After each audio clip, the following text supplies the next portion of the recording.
Terrific. We have Gagan Singh from UC Davis, who's going to speak about the need for other devices. Speaking of which, the need for other, great segue, the need for other devices for LAA closure. Gagan, good to see you. Good to see you guys. Thank you again for the invitation. Let's see if the slides load up. It should be loading up shortly. Let's see, loading presentation. We just need to project it on our screen. There we go. All right. So, so the task I was given was to kind of talk about the need for other closure devices, particularly as it relates to left atrial appendage. The title of the session is, left atrial appendage closure is coming to you everywhere and coming to a cath lab near you. There you go. Okay. Do you want this up Sure. there? I'll just. See if it works now. Yeah. Okay. So, we'll discuss a little bit about the need for future closure devices, but I think it's important to maybe start off with a straightforward case. So this was a case that we recently did, and measured in the standard views, you get a 0, 45, 90, and then a 135 view, and generally everything measured about 18 to 23 millimeters in the pre-procedure TE. After you do your standard transeptal puncture, you get a pigtail up into the left atrial appendage, and you do your standard appendogram. Now this looks like a pretty favorable left atrial appendage for closure. It's got an adequate landing zone. The device, the ostium measured in the largest dimension, maybe 23, so maybe a nice 27 millimeter device would work here. With respirations held, the device is deployed, and you kind of slowly deploy it, and it, of course, obviously always deploys just like the animation does.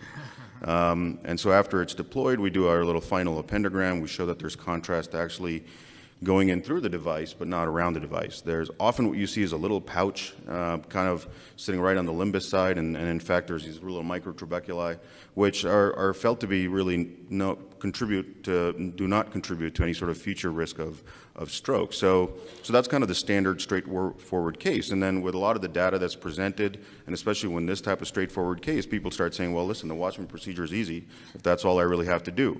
And Matt referred to this, the evolution data, which looked at multiple implanters with many wide range of experience. About a little under a quarter of the implanters had less than 6 months of experience, with the remainder of having 6 months to 2 years or even greater than 2 years of experience.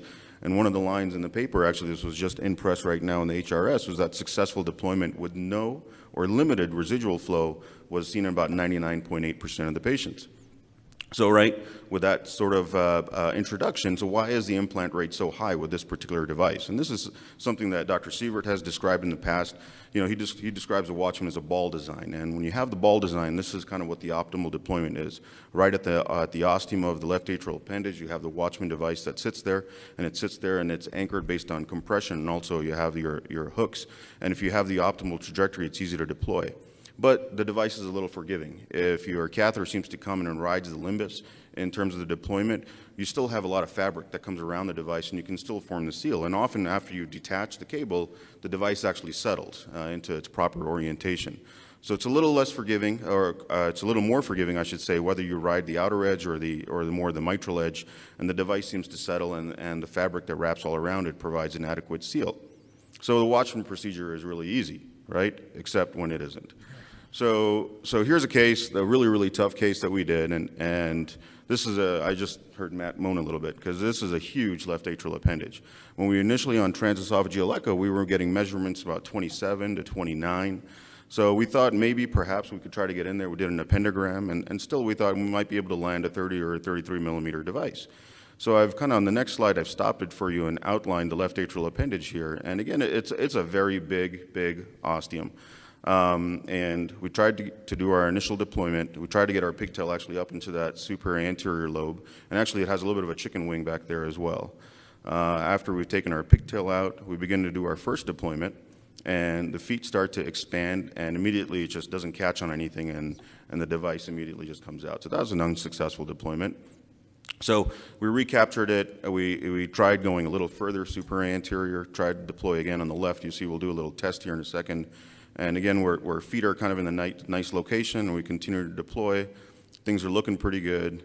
And just as the animation, this thing is going to come right out and seat exactly where I want it to, and sure enough, it doesn't. It kind of pops right out.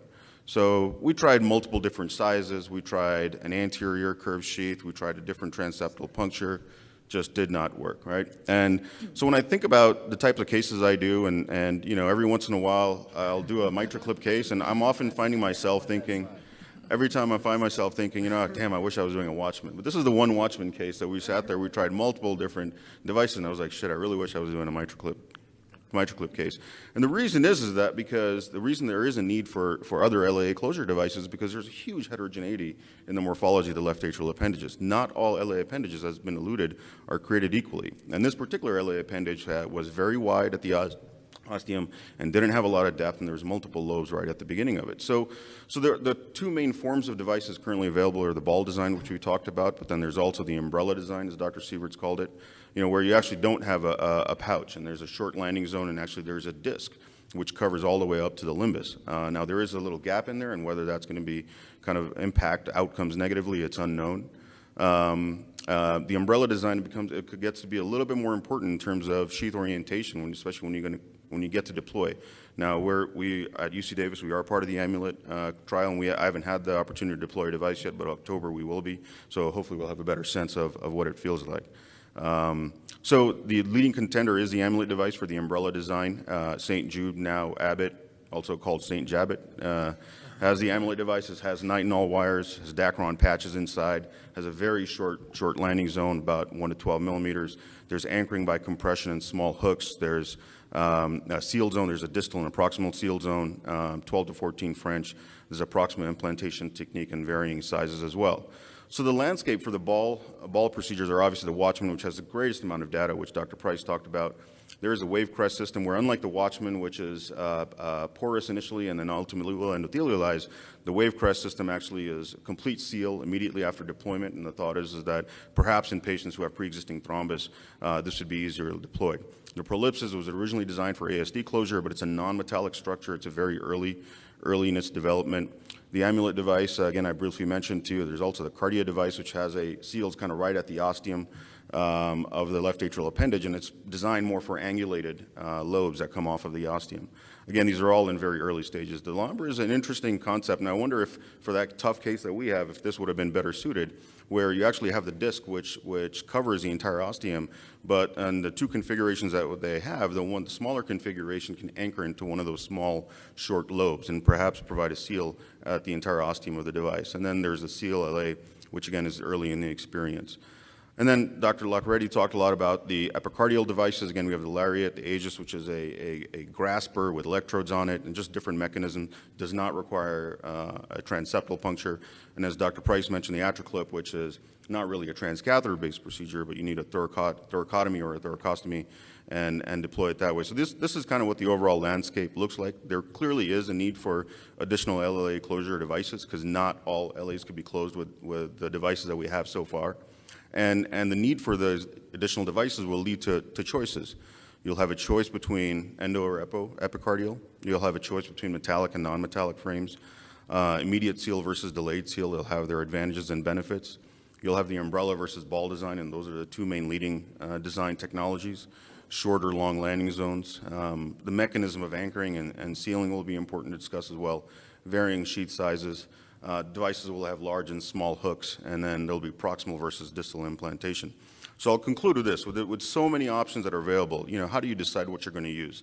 I think with the two devices, I mean, especially with the Watchman device and now coming to now in the U.S. market, at least in part of a clinical trial, the St. Jude device, I think most of the left atrial appendages will be able to be closed with just those two devices alone.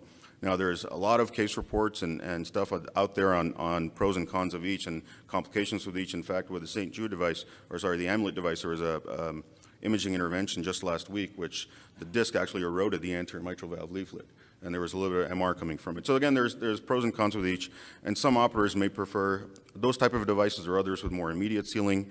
I think with very short LAA with multiple proximal lobes, you need a device with a short landing zone. If you have unfavorable angulation with the devillier system and the LAA, perhaps the Watchman is a little more forgiving. And then, again, patients who cannot take any antiplatelet therapy, perhaps an epicardial approach may be better for them. But as Dr. Price mentioned, you know, even those patients, there's reports of thrombus formation as well. So, thank you. Thanks, Gagan.